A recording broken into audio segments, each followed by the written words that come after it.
রসুল্লাহ সাল্লাল্লাহু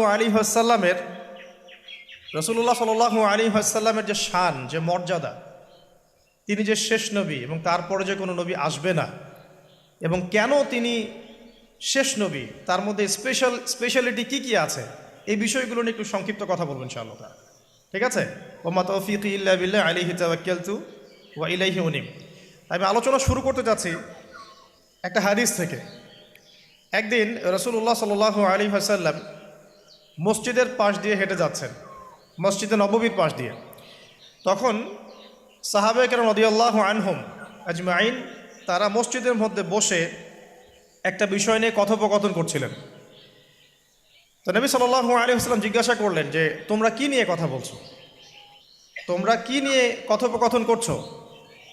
তখন সাহাবায়ে কেরাম রাদিয়াল্লাহু আনহুম তারা বলছেন যে, আমরা কিয়ামতের আলামতগুলো নিয়ে কথা বলছিলাম। কি নিয়ে কথা বলছেন? কিয়ামতের আলামতগুলো নিয়ে সাহাবীরা কথা বলছে। তো সাহাবীদের কিয়ামতের আলামত নিয়ে কথা বলার কি দরকার ছিল? তাদের সময় তো আর কিয়ামত হবে না। দরকার ছিল কি? সচেতনতা। তারা ফিতনায় নিজেরা যেন না পড়ে যান, এই জন্য সতর্ক থাকতে চাইতেন। এই কারণেই ফিতনাময় পরিবেশ নিয়ে আলোচনা করতেন। তো নবী সাল্লাল্লাহু আলাইহি ওয়াসাল্লাম তখন বললেন, দেখো, যতদিন পর্যন্ত 10টা আলামত প্রকাশ হচ্ছে না, ততদিন পর্যন্ত কিয়ামত হবে না। কয়টা আলামত? 10টা। নবী সাল্লাল্লাহু আলাইহি ওয়াসাল্লাম প্রথমে বললেন, 1 নাম্বার হচ্ছে মাসিহুদ দাজ্জাল। কি নাম? মাসিহুদ দাজ্জাল। 2 নাম্বার হচ্ছে ইয়াজুজ এবং মাজুজ। এর আদম সন্তান পৃথিবীতে বের হবে এবং পুরো পৃথিবীটা ম্যাসাকার করে ছেড়ে দেবে। আর মাসিহুদ দাজ্জাল সেও বের হবে শেষ জামানায়, যে ইহুদিদেরকে নিয়ে পুরো বিশ্ব শাসন করবে। বিশ্বের প্রতিটা ডিপার্টমেন্ট সে রুল করবে। এবং দাজ্জালের চেয়ে ভয়ঙ্কর কোনো ফিতনা এই পৃথিবীতে আসে নাই, আসবেও না। প্রত্যেক নবী তার কওমকে দাজ্জাল সম্পর্কে সতর্ক করেছিলেন। এমনকি নূহ আলাইহিস সালাম পর্যন্ত তার উম্মতকে দাজ্জালের ফিতনা সম্পর্কে সতর্ক করেছিলেন। নবী সাল্লাল্লাহু আলাইহি ওয়াসাল্লাম বলেছেন যে, তোমরা যদি সূরা কাহাফ তেলাওয়াত করো, প্রত্যেক জুমার দিন সূরা কাহাফ তেলাওয়াত করো, অথবা সূরা কাহাফের প্রথম 10টা আয়াত, শেষ 10টা আয়াত মুখস্থ রাখো, ইনশাআল্লাহ তাআলা মাসিহুদ দাজ্জাল তোমাদের কোনো ক্ষতি করতে পারবে না। 1 মাসিহুদ দাজ্জাল, 2 ইয়াজুজ আর মাজুজ, 3 হচ্ছে ঈসা ইবনে মারইয়াম। ঈসা ইবনে মারইয়াম যতক্ষণ পর্যন্ত না আসছেন, পৃথিবীতে আবার ইউটার্ন না করছেন এবং তার হাতে মাসিহুদ দাজ্জাল নিহত না হচ্ছে, কিয়ামত হবে না। 4 দাব্বাতুল আরদ, অর্থাৎ পৃথিবীর ভিতরে একটা প্রাণী আছে, মাটি ফেরে এই প্রাণীটা বের হবে কিয়ামতের আগে আগে, এবং এই প্রাণীটা মানুষের সাথে কথাবার্তা বলবে, কথা বলতে পারা প্রাণী। এ যতক্ষণ বের হচ্ছে না, কিয়ামত হবে না ইনশাআল্লাহ তাআলা। কটা বললাম? 4টা। 5 হচ্ছে দুখান বা ধোঁয়া। এই পুরো পৃথিবীর আকাশটা একটা নির্দিষ্ট সময় পর্যন্ত ধোঁয়ায় ছেয়ে যাবে, এবং হতে পারে, আল্লাহু আলাম, হতে পারে যে সূর্যের আলো পৃথিবীতে পৌঁছাবে না, এমন ধোঁয়া হতে পারে। পুরো পৃথিবীটা ধোঁয়ায় ছেয়ে যাবে, এটা সূরা দুখানের মধ্যেও বলা আছে। এটা 5। 6 নম্বরে নবী সাল্লাল্লাহু আলাইহি ওয়াসাল্লাম বলছেন যে, একটা ভূমিকম্প হবে পৃথিবীর পূর্ব দিকে। পৃথিবীর পূর্ব দিক মানে এই যে ভারত, পাকিস্তান, বাংলাদেশ, শ্রীলঙ্কা, ইন্দোনেশিয়া, ঠিক আছে, এই সিঙ্গাপুর, এই যে কন্টিনেন্ট, মালয়েশিয়া, এটা পৃথিবীর পূর্ব দিক। এদিকে একটা ভূমিকম্প হবে। তারপরে 7 পৃথিবীর পশ্চিমে একটা ভূমিকম্প হবে। পশ্চিম মানে বোঝেন না? পশ্চিমা বিশ্ব না, সৌদি আরব না, পশ্চিমা বিশ্ব, ব্রিটেন, ফ্রান্স, জার্মানি, তারপরে যে রাশিয়ান কন্টিনেন্ট, হ্যাঁ, ইউক্রেন, এদিকে আপনার আমেরিকা, এই পুরো পশ্চিমা বিশ্ব, এখানে একটা ভূমিকম্প হবে বড়। এবং এগুলো এমন হবে যেগুলোতে ভূমি মাটিতে ধসে যাবে, মাটিতে ডুবে যাবে। ভূমিকম্প না, ভূমিধস। 8 পৃথিবীর মাঝখানে মধ্যপ্রাচ্যে একটা ভূমিকম্প হবে, যেখানে আমাদের সো কল্ড আমিরুল মুমিনিনরা থাকে, যারা আমেরিকা এবং ইসরায়েলের বন্ধু, এদের এখানে একটা ভূমিকম্প হবে ইনশাআল্লাহ। আর 9 ইয়েমেন থেকে একটা আগুন বের হবে।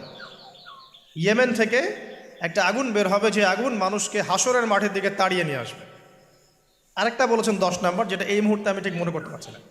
তো এই 10টা আলামতের কথা নবী সাল্লাল্লাহু আলাইহি ওয়াসাল্লাম বলেছেন, না হওয়া পর্যন্ত, এই 10টা আলামত না আসা পর্যন্ত কিয়ামত হবে না। ঠিক আছে? আচ্ছা, এখন এই 10টার মধ্যে সবচেয়ে বড়টা কি? সবচেয়ে বড়টা হচ্ছে মাসিহুদ দাজ্জাল। সবচেয়ে বড়টা কি? ও 10 নম্বরটা মনে পড়েছে, আলহামদুলিল্লাহ। সূর্য উঠবে পশ্চিম দিক থেকে, সূর্য উঠবে পশ্চিম দিক থেকে, তাহলে আর সময় নাই, পৃথিবীর সময় শেষ। এই 10টা মনে থাকবে। আসেন বলি, প্রথমে কি? দাজ্জাল, তারপরে ইয়াজুজ আর মাজুজ, 3 নম্বর ঈসা ইবনে মারইয়ামের প্রত্যাবর্তন, 4 নম্বর দাব্বাতুল আরদ, জমিন থেকে প্রাণী বের হয়ে কথা বলবে মানুষের সাথে, ঠিক আছে। 5 নম্বর কি বললাম?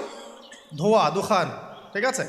6, 7, 8 3টা ভূমিকম্প, পূর্ব দিকে একটা, পশ্চিমে একটা, পৃথিবীর মাঝখানে একটা। 9 নম্বর ইয়েমেনের নাম শুনেছেন? ওই যে যেখানে সৌদিরা বোম মারছে আর কি, ইয়েমেনের বাচ্চাদেরকে বোম মেরে হত্যা করছে না, জানেন না খবর? তো ওই ইয়েমেনের ছোট ছোট বাচ্চারা শিয়া সুন্নির কী বোঝে আমার বুঝে আসে না। ওই ছোট ছোট বাচ্চাগুলো শিয়া সুন্নির কী বোঝে আমার বুঝে আসে না। আমেরিকার টাকা খেয়ে এরা ঠিকই বোম মারছে কেন? আর এই বোমগুলো তো এরা তৈরি করতে পারে না, আমেরিকার কাছ থেকে কিনে নেয়। তো ওই ইয়েমেন থেকে আগুন বের হবে, সেই আগুন মানুষকে হাসরের মাঠের দিকে তাড়িয়ে নিয়ে আসবে, এবং 10 যেটা বললাম, সূর্য উঠবে পশ্চিম দিক থেকে, তখন তওবার দরজা বন্ধ হয়ে যাবে, তওবা আর করেও লাভ হবে না। 2টা সময় তওবা করে লাভ নাই। একটা হচ্ছে মৌতের যন্ত্রণা শুরু হয়ে গেলে, মৃত্যুর যন্ত্রণা শুরু হয়ে গেলে, আগে পা থেকে শুরু হয়ে আস্তে আস্তে গলার দিকে আসে। হাদিসে যেমনটা এসেছে, সূরা ওয়াকিয়ার মধ্যেও আছে যে পায়ের দিক থেকে যন্ত্রণা শুরু হয়ে আস্তে আস্তে আস্তে আস্তে এই গলার দিকে আসে, এবং আত্মাটা গলার এখানে যখন চলে আসে, এখান থেকে মালাকুল মউত আত্মাটাকে নিয়ে চলে যায়, এবং চোখ দিয়ে তাকিয়ে থাকে মানুষ। রুহটা চলে গেলে মানুষ চোখ দিয়ে তাকিয়ে থাকে, দেখবেন এই কারণে মৃত ব্যক্তি তাকিয়ে থাকে, চোখ খোলা থাকে। এবং তখন আসমান থেকে সিঁড়ি নামিয়ে দেওয়া হয়, ওই সিঁড়িতে করে আত্মা চলে যাচ্ছে, ও তাকিয়ে দেখে যে আত্মা চলে যাচ্ছে। এবং মানুষ মারা যাওয়ার পরে চোখ জীবিত থাকে অনেকক্ষণ। মেডিকেল সায়েন্স যারা পড়েছে তাদেরকে জিজ্ঞাসা করবে, মানুষ ডেড হয়ে গেলেও চোখ দেখবেন আরও কয়েক ঘন্টা, হয়তো আরও নির্দিষ্ট একটা সময় পর্যন্ত চোখটা কিন্তু জীবিত থাকে। এই জন্যে চোখ বন্ধ করে দিতে হয়। যাই হোক, যেটা বলছিলাম যে মৌতের যন্ত্রণা শুরু হয়ে গেলে তওবা করে লাভ নাই, তওবার দরজা বন্ধ। আর পশ্চিম দিক থেকে সূর্য উঠে গেলে তওবা করে লাভ নাই, তওবার দরজা বন্ধ। তো এই 10টার মধ্যে সবচেয়ে বড়টা হচ্ছে মাসিহুদ দাজ্জাল। কেন বড়? কারণ নবী সাল্লাল্লাহু আলাইহি ওয়াসাল্লাম নিজে বলেছেন যে পৃথিবীর ইতিহাসে আদম আলাইহিস সালাম থেকে শুরু করে মুহাম্মদ সাল্লাল্লাহু আলাইহি ওয়াসাল্লাম পর্যন্ত এই যে লক্ষ লক্ষ নবী রাসূল এসেছেন, পৃথিবীর এই যে শত লক্ষ বছরের হিস্ট্রি, এর মধ্যে দাজ্জালের চেয়ে ভয়ঙ্কর কোনো ফিতনা আসে নাই। নবী সাল্লাল্লাহু আলাইহি ওয়াসাল্লাম বলছেন, একজন মুমিন ব্যক্তি যদি দাজ্জালকে পেয়ে যায়, সে যেন তার সাথে সাক্ষাতের আকাঙ্ক্ষা না করে, কারণ সে তার সাথে সাক্ষাৎ করলে ঈমান হারা হয়ে যেতে পারে। সে এত বড় ফিতনা হবে, এত বিশাল ফিতনা হবে। এই যে ছোট্ট একটা ফিতনা, সুদ থেকে কি আমরা মুক্ত থাকতে পারছি? সবাই সুদের মধ্যে পড়ে যায় নাই? এই যে মেয়েদের ফিতনা, মেয়েদের যে ফিতনা, বেহায়াপনা, এখান থেকে কি আলেম জালেম কেউ বাকি আছে? সবাই ফিতনায় পড়ে যাচ্ছে আমরা। ফেসবুকে ঢুকবেন, আপনি না চাইলেও আপনাকে দেখা যাবে নগ্ন ছবি দেখতে আপনি বাধ্য হচ্ছেন। টিভি দেখতে বসবেন, আপনি না চাইলেও নগ্ন ছবি দেখতে আপনি বাধ্য হবেন। এই যে ফিতনা, বাঁচতে পারছি না, সুদ থেকে বাঁচতে পারছি না, বেহায়াপনা থেকে বাঁচতে পারছি না। পর্নোগ্রাফি থেকে কেউ বাঁচতে পারে? যে কেউ ফোন চালায় দেখবেন পর্নোগ্রাফির ছবি চলেই আসবে, নগ্ন ছবি চলেই আসবে। আলেম জালেম এভরিবডি আসবেই। তারপরে আপনার মাদক, এই মাদকের ফিতনা থেকে কি সবাই বেঁচে থাকতে পারছে? এরকম অনেক ফিতনা আছে যেগুলো থেকে মানুষ চাইলেও বাঁচতে পারছে না। আমরা হয়তো বাইরে দাড়ি টুপি পাগড়ি জুব্বা লাগিয়ে ঘুরছি ঠিকই, কিন্তু আমরা এরকম সামাজিক ফিতনাগুলো থেকে কেউই সেফ না। এই যে আপনাদের এলাকায় যে ফিতনাগুলো ছড়িয়ে পড়েছে, আস্তে আস্তে বাড়ছে না? এমন ফিতনা বেড়ে যাচ্ছে। তো এগুলো যদি আমাদেরকে গ্রাস করে ফেলতে পারে, তাহলে এই পৃথিবীর সমস্ত ফিতনা একসাথে করলেও দাজ্জালের ফিতনা সমান হবে না। আমি কি বোঝাতে পারছি? পৃথিবীতে চলমান যত ফিতনা আছে, ব্যক্তিগত ফিতনা, পারিবারিক ফিতনা, সামাজিক, অর্থনৈতিক, পলিটিক্যাল, সব ফিতনাগুলো এক জায়গায় করলেও মাসিহুদ দাজ্জালের মতো ভয়ঙ্কর হবে না। এই জন্য নবী সাল্লাল্লাহু আলাইহি ওয়াসাল্লাম বলছেন, দাজ্জালের চেয়ে ভয়ঙ্কর কোনো ফিতনা আসেও নাই, আসবেও না। প্রত্যেক নবী আলাইহিস সালাম তার কওমকে এই ফিতনা সম্পর্কে সতর্ক করতেন। এমনকি এক্সাম্পল দিতে গিয়ে নবী সাল্লাল্লাহু আলাইহি ওয়াসাল্লাম বলছেন, নূহ আলাইহিস সালাম, ওই কত বছর আগের নবী, তিনি পর্যন্ত তার কওমকে দাজ্জাল সম্পর্কে সতর্ক করেছেন। সে কোথায় আছে? সে পৃথিবীতেই আছে। তার কি জন্ম হয়েছে? উত্তর হ্যাঁ, তার জন্ম হয়েছে। সে কি এখন আত্মপ্রকাশ করেছে? উত্তর না, সে এখনো মানুষের রূপে আত্মপ্রকাশ করে নাই। সে কাদেরকে নিয়ে বিশ্ব শাসন করবে? উত্তর, জিউসদেরকে নিয়ে, ইহুদিদেরকে নিয়ে। দাজ্জাল কাদেরকে নিয়ে বিশ্ব শাসন করবে? ইহুদিদেরকে নিয়ে। আমার কথা কি বোঝা যায়? নবী সাল্লাল্লাহু আলাইহি ওয়াসাল্লাম বলছেন, সে এত বড় ফিতনা, সে 40 দিন পৃথিবীতে বিচরণ করবে। কয়দিন?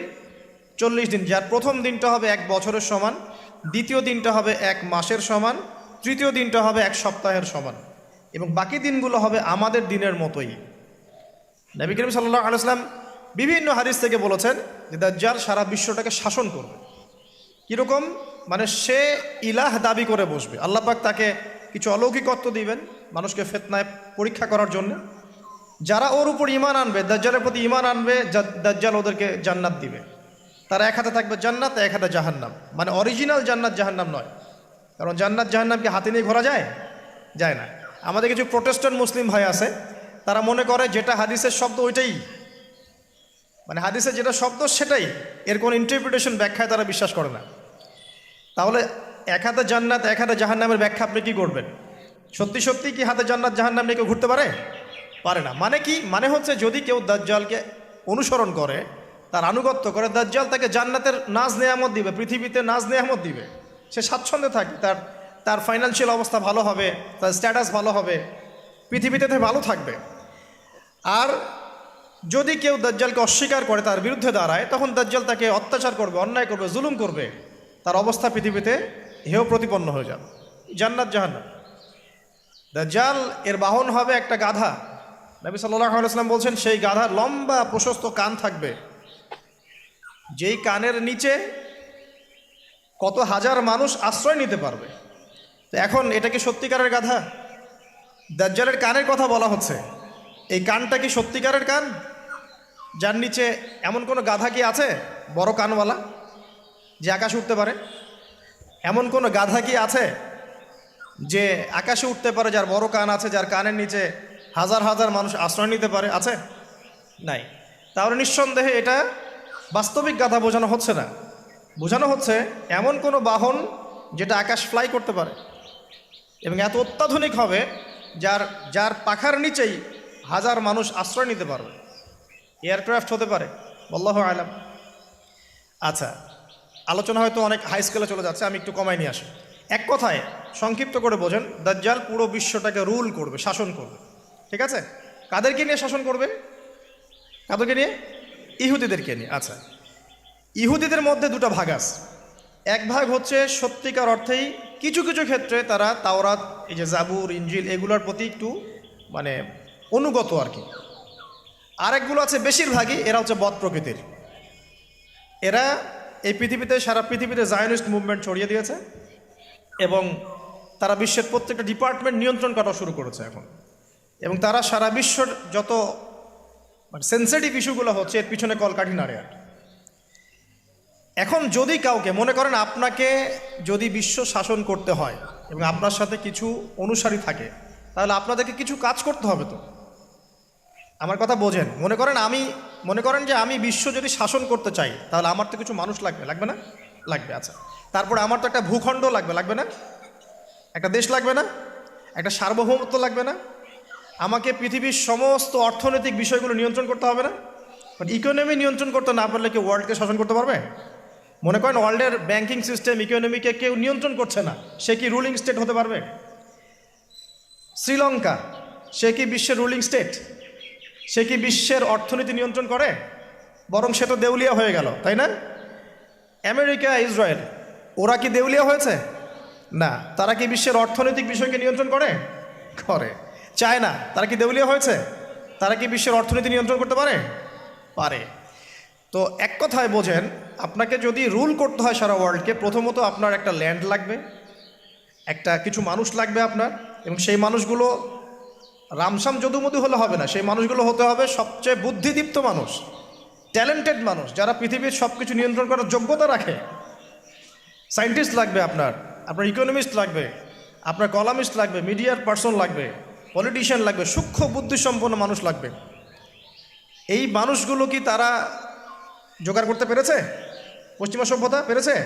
আচ্ছা, আর কি লাগবে? আপনার নির্দিষ্ট ভূখণ্ড লাগবে, এবং ভূখণ্ডটা স্বাধীন হতে হবে, কারো পরাধীন হলে চলবে না। ইসরায়েল কি স্বাধীন হয়েছে? ইহুদিরা কি রাষ্ট্র গঠন করেছে? করে নাই? আপনারা তো খবরই রাখেন না দেখি। ইহুদিরা কি রাষ্ট্র গঠন করে নাই? কত সালে বলেন? সুবহানাল্লাহ, এমনি হবে না। 1948-এ তো রাষ্ট্র গঠন তো অনেক আগেই হয়েছে। 1948-এ তো সে জানান দিয়েছে, কিন্তু রাষ্ট্র গঠন অটোম্যানদেরকে হারানোর পরেই হয়েছে।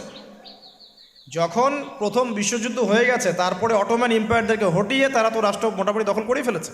তারপর আস্তে আস্তে রাষ্ট্রের আয়তন বাড়িয়েছে। মাত্র 1948-এর দিকে এসে তারা পুরো বিশ্বকে জানান দিয়েছে আমরা একটা পুরো রুলিং স্টেট হতে যাচ্ছি আপকামিং।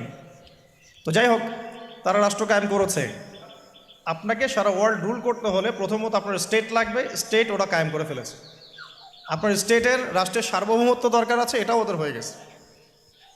আপনার সারা ওয়ার্ল্ডকে রুল করতে হলে সারা বিশ্বের ইকোনমিক সিস্টেম, অর্থনীতি নিয়ন্ত্রণ করতে হবে, তারা সেটা করেছে। ওয়ার্ল্ড ব্যাংকের মাধ্যমে করছে, IMF-এর মাধ্যমে করছে, আরও বিভিন্ন সংস্থার মধ্য দিয়ে তারা ওয়ার্ল্ডের ইকোনমিক সিস্টেমটাকে নিয়ন্ত্রণ করে ফেলেছে। আপনি এর বাইরে যেতেই পারবেন না। এমনভাবে নিয়ন্ত্রণ করে ফেলেছে আপনি এর বাইরে যেতেই পারবেন না। এবং আরও কি দরকার? ম্যান পাওয়ার, জনসমষ্টি দরকার। এই জনসমষ্টির জন্য তারা ইউনাইটেড নেশনস ফর্ম করে ফেলেছে। আপনি ইউনাইটেড নেশনসের বাইরে যেতেই পারবেন, কেউ পারবে না। এখনকার এই রাষ্ট্রের, এই বিশ্বের কারো পক্ষে সম্ভব না। এর বাইরে গিয়ে কিছু করা কারো পক্ষে সম্ভব না। করতে গেলেই শেষ করে ফেলাবে। আর কি দরকার? আপনার সারা ওয়ার্ল্ডের মিডিয়া, প্রযুক্তি নিয়ন্ত্রণ করতে হবে। মিডিয়া নিয়ন্ত্রণে না থাকলে আপনি ইসলামকে আর মৌলবাদী, সন্ত্রাসী ধর্ম বলে প্রচার করতে পারবেন না। তো মিডিয়া নিয়ন্ত্রণ করতে হবে। মিডিয়া অলরেডি নিয়ন্ত্রিত ওদের, সমস্ত বড় বড় মিডিয়া ওদের হাতেই। আর কি লাগবে আপনার? টেকনোলজি। এই যে আপনি গুগল চালান, অ্যাপেল ইউজ করেন, এইটা ওইটা করেন, ফেসবুকিং, ইউটিউবিং, সব কিছু ওদেরই। আর আমরা মনে করি ফেসবুকের মধ্যে দিয়ে আমরা দিন কায়েম করে ফেলাবো একেবারে। মানে ইহুদি খ্রিস্টানদের প্ল্যাটফর্মে আইসা ওর মধ্য দিয়ে আমি চাচ্ছি দিন ইসলাম প্রতিষ্ঠা করে খেলাফত কায়েম করে ফেলাবো একেবারে। কত বড় বোকা! এটা মাছ ধরার জাল বিষয় রেখে দিছে একটা।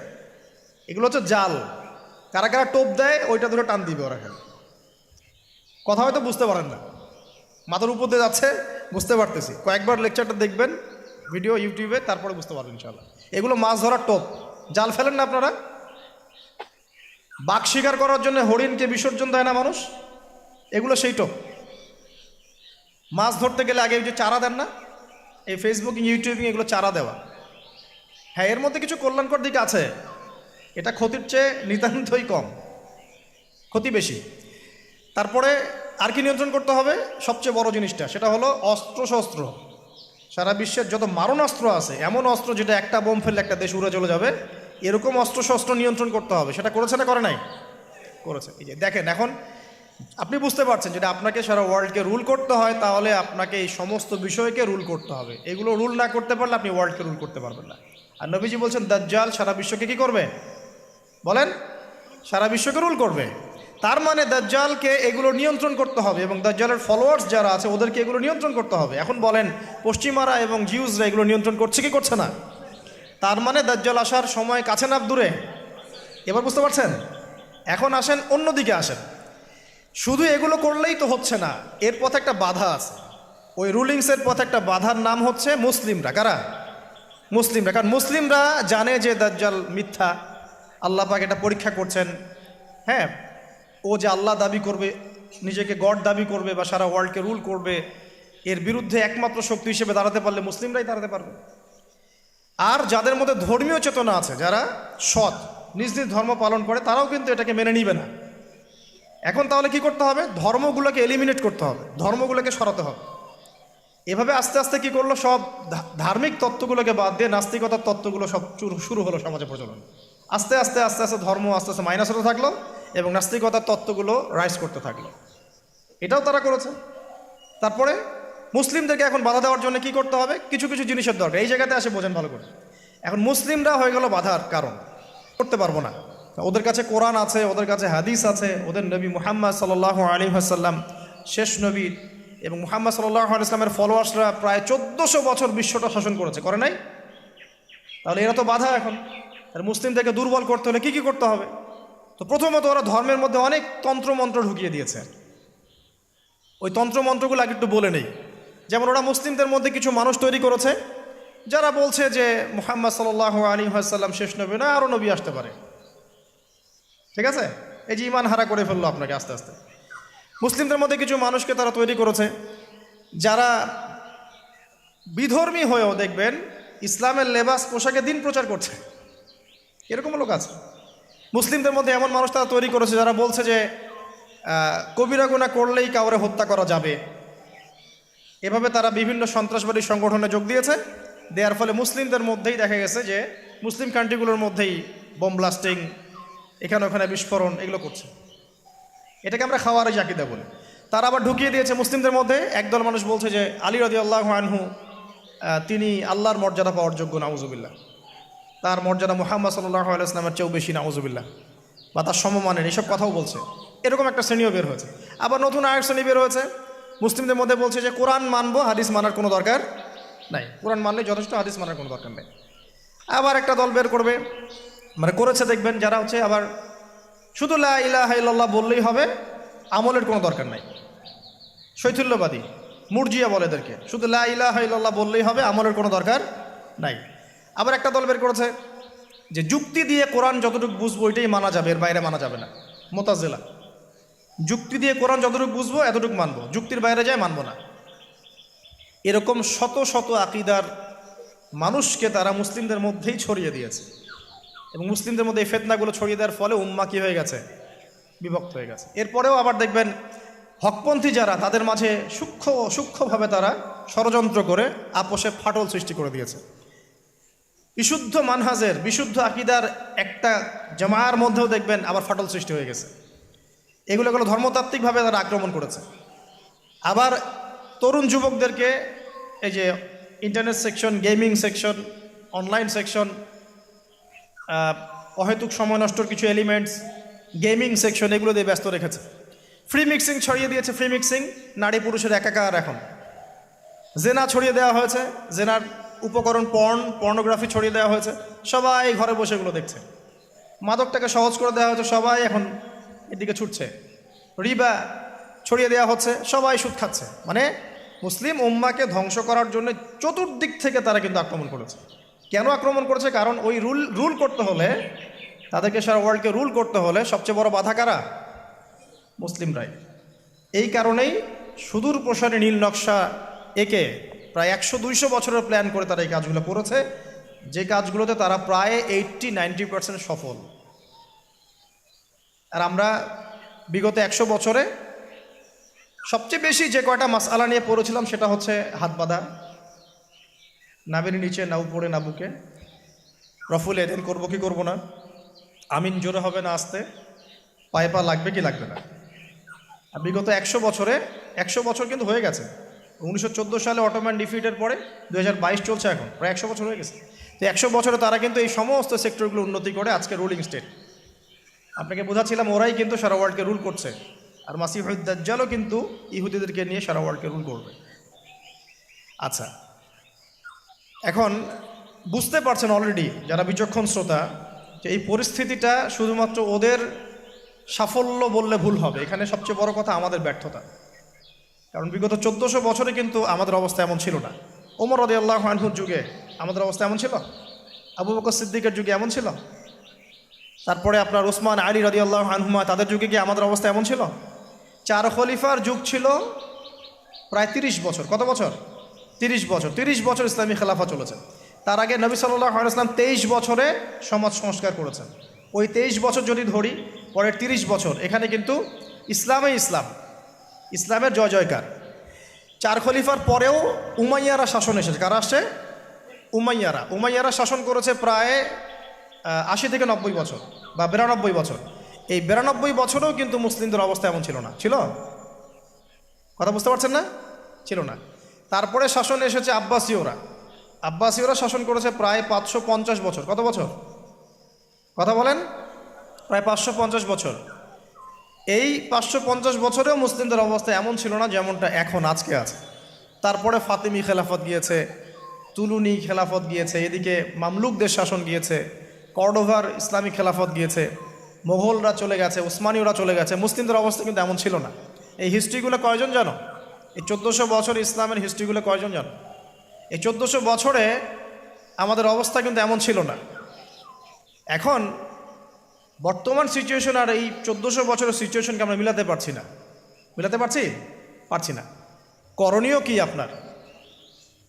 কেন হলো এই অবস্থা? মানে কী করতে হতো বা কী করা উচিত, কেন হলো এই অবস্থা।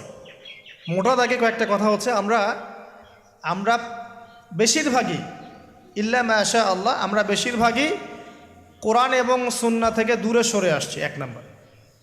2 নাম্বার, আমরা বেশিরভাগই আমলের দিকে জোর যতটা না দিয়েছি, ইলম অর্জন, জ্ঞান অর্জনের দিকে অত বেশি জোর দেইনি। কথা বুঝতে পারছেন না মনে হয়? আমরা আমলের দিকে জোর দিচ্ছি না এমন না, আমল করতে চাই আমরা খুব, কিন্তু কোরআন সুন্নাহর গভীর জ্ঞান অর্জন করা এবং সমসাময়িক বিশ্বের জ্ঞানগুলো অর্জন করার দিকে আমরা কিন্তু খুব একটা ফোকাস করছি না। আবার অনেকে তো এখন পর্যন্ত এই যুগে এসেও জেনারেল শিক্ষাকে স্বীকৃতি দিচ্ছেন না, এই শিক্ষাটার দরকার আছে, কোরআন সুন্নাহর সাথে এই শিক্ষাটা অর্জন করলে বিশ্বকে এগিয়ে নেওয়া যাবে। আমরা তো স্বীকৃতি দিচ্ছি না। ইংরেজি শিখলে এখনও অনেকের চুলকানি হচ্ছে, না দরকার নাই, ম্যাথামেটিক্সের দরকার নাই, সায়েন্সের দরকার নাই, আইসিটির দরকার নাই, হ্যাঁ, আন্তর্জাতিক বিশ্ব সম্পর্কে জানার দরকার নাই, এগুলো কিন্তু আমরা এখনও ঢুকাচ্ছি না। ঢুকালেও খুব লো স্কেলে, যেটাতে খুব একটা কাজ হচ্ছে না। তো দেখেন, আমরা আমলের দিকে খুব ফোকাস করেছি ঠিকই, কিন্তু পরিপূর্ণ জ্ঞান অর্জনের কনস্ট্রাকটিভ সিলেবাসের দিকে আমরা কিন্তু সবাই ফোকাস করি নাই। বিগত 100 বছর আমরা পিছিয়ে আসছি এখানে। আবার যারা জেনারেল লাইনে পড়েছি আমরা বেশিরভাগ, তারা মাশাআল্লাহ 20-25 বছর পড়েছি, এখানে আবার আমরা ইসলামটা পাই নাই। এখানে ইসলাম থেকে আমরা আবার সরে আসছি। আমরা অনেক কিছু শিখেছি, ডক্টর হয়েছি, ইঞ্জিনিয়ার হয়েছি, পলিটিশিয়ান হয়েছি, ইকোনমিস্ট হয়েছি, কিন্তু ইসলামিক বেসিক জিনিস জানি না। অজুর ফরজ জানি না, নামাজের ফরজ, ওয়াজিব, সুন্নাত, মোস্তাহাব জানি না, আছে না? ফরজ গোসল কেমন করে করতে হয় সেটাও আমরা বুঝতে পারছি না, জানি না অনেকেই। পরে যখন হেদায়েত আসে তখন আবার পড়াশোনা শুরু করি, তখন জানি। সিলেবাস ওয়াইজ আপনি পাচ্ছেন না। এখানে জ্ঞানের একটা দৈন্যতা আছে না, মেরুকরণ আছে না? এই জ্ঞানের মেরুকরণ হচ্ছে দায়ী, প্রথম কথা। তারপরে হচ্ছে কোরআন সুন্নাহ থেকে সরে আসা, 2 নাম্বার। 3 নাম্বার, আমল করেছে ঠিকই, কিন্তু পরিপূর্ণ আমলে আমরা বিশ্বাসী না অনেকেই। হ্যাঁ, যে আমলগুলো করলে কোনো সমস্যা হয় না সেগুলো করছি ঠিকই, যে আমলগুলো করলে সমস্যা হবে সেগুলো আবার করতে চাই না। কীরকম? নামাজ পড়লে কোনো সমস্যা নাই, আপনি নামাজ পড়বেন, তাসবিহ তাহলিল করবেন, হ্যাঁ, আপনি সময় লাগাবেন, ওকে ফাইন। কিন্তু সুদ নিয়ে কথা বললে বা সুদের এগেনস্টে কিছু করলে প্রবলেম, আপনি করতে যাচ্ছেন না। ওটা নিয়ে লেকচার দিলে আপনার চাকরি থাকবে না, আপনার ওই ইমামতি থাকবে না। হ্যাঁ, আপনি স্টেজে উঠছেন, মাহফিল কমিটি কানে কানে বলে দিচ্ছে যে এখানে ভাই অনেক সুদ করা আছে, সুদ নিয়ে কথা বলা যাবে না, এখানে ভাই অমুক আছে, ভাই এগুলো নিয়ে কথা বলা যাবে না। হ্যাঁ, আমাদের মাহফিলে যিনি দান করেছেন উনি আবার অনেক বড় তামাকের ব্যবসায়ী, তামাক নিয়ে কথা বলেন, যাই বলেন। এই যে পরিপূর্ণ যে আমল, মানে ইসলামের পরিপূর্ণতা, আমি আমল করব, পারি না পারি আগে বিশ্বাস তো করবো যে হ্যাঁ পরিপূর্ণটাই ইসলাম, এখন পারছি না সেটা আলাদা বিষয়। এখান থেকে আমরা অনেকে সরে আসছি।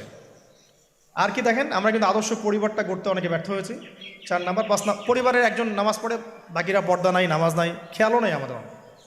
আবার দেখবেন আমাদের মা বোনদের পর্দা শিথিলতা করে দিয়েছি আমরা, সব জায়গায় উন্মুক্ত হয়ে ঘুরছে।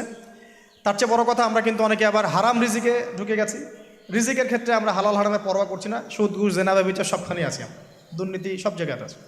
তো এই আর কি কারণ। সবচেয়ে বড় কথা, ইউনাইটেড নেশনসটা, মানে আমাদের মুসলিম উম্মার ইউনিটিটা নষ্ট হয়ে গেছে। সবাই বাহ্যিকভাবে যদি বলি আমরা সবাই ভাই ভাই, কিন্তু আপোষে আমরা আসলে হিংসাত্মক মনোভাব মানে পোষণ করছি, বোধ পলিটিক্যালি এবং ধর্মতাত্ত্বিকভাবে। দেখবেন এই যে সিজন আসবে, ইলেকশনের সিজন, নিজের ভাই, আপন ভাই ভাই মারামারি করবে। উভয় মুসলিম, ওই ভাই মুসলিম, এক্স, এই ভাই ওয়াই, এও মুসলিম, এক্স ওয়াই মারামারি করে, দুজনে মুসলিম। দুনিয়ার জন্য, দুনিয়ার একটা ক্ষমতার জন্য উভয় ভাই ডেমোক্রেটিক পদ্ধতিতে গিয়ে মারামারি করে জীবন শেষ। অথচ দুইজনই আমার ভাই, দুইজন মরলে জানাজা পড়বো, তাই না? দুজনই মুসলিম, আমরা চাবো দুজনে জান্নাতে যাক।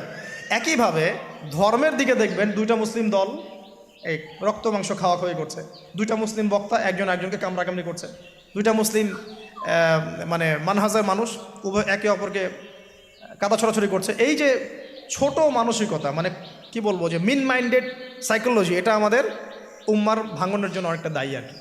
আমরা লিবারেল হতে পারি নাই, উদার হতে পারছি না, সবাইকে ভাই মনে করতে পারছি না, সবার কল্যাণকামী হওয়ার মানসিকতাটা হারিয়ে যাচ্ছে।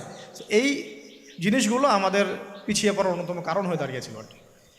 আর পলিটিক্যাল ইস্যুগুলো তো বাদ, কারণ আমরা তো ওই লেভেলে যাই নাই, এখন তো ইসলামিকভাবে ওইটা সব জায়গায় ইম্পোজ করা হয় নাই। এই কারণে আপনি ওয়ার্ল্ড অ্যাফেয়ার্সে গিয়ে ইসলাম নিয়ে কথা বলতে পারছেন না। তো অনেকগুলো কারণেই আমরা পিছিয়ে পড়েছি। এই কারণগুলো কীভাবে সলভ করা দরকার সেটা আপনারা আরও ভালো বুঝতে পারছেন।